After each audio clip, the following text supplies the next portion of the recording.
నీటి అడుగున ఒక అద్భుతమైన ప్రపంచం ఉంది. మన కళ్ళకు కనిపించని కోట్ల జీవులు అందులో నివసిస్తున్నాయి.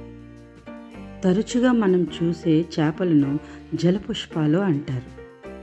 మీరెప్పుడైనా విన్నారా చేపల జ్ఞాపక శక్తి 3 సెకన్లు మాత్రమే అని? కానీ అది నిజం కాదు.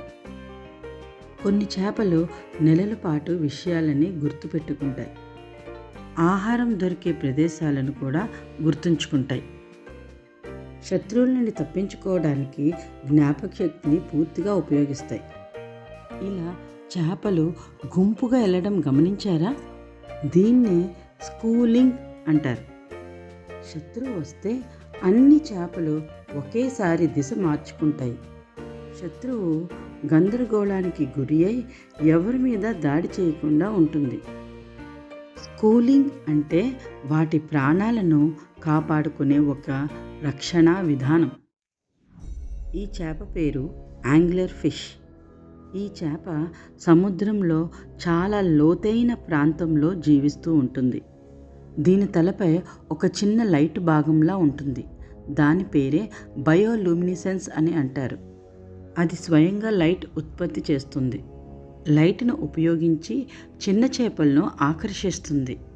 దగ్గరికి రాగానే వెంటనే వాటిని పట్టుకొని తింటుంది. కొన్ని చేపలు ప్రమాదం వస్తే తమ రంగును మార్చుకుంటాయి. చుట్టూ ఉన్న వాతావరణానికి సరిపోయేలా కనిపించడానికి ప్రయత్నిస్తాయి. ఇది ప్రకృతి వాటికి ఇచ్చిన సూపర్ పవర్. కాలుష్యం, అధికంగా చేపల వేట మరియు వాతావరణ మార్పులు చేపలను నాశనం చేస్తున్నాయి. సముద్రంలో పడే ప్లాస్టిక్ వ్యర్థాలు సముద్ర జీవులను తీవ్రమైన హాని కలిగిస్తున్నాయి. ప్లాస్టిక్లో ఇరుక్కున్న ఈ చేప మన తప్పే కదా? ఏం చేస్తుంది పాపం? మాటలు రావు, కానీ బాధ భరిస్తుంది. ఇలాగే కొనసాగితే చాలా చేపల జాతులు శాశ్వతంగా అంతరించిపోవచ్చు.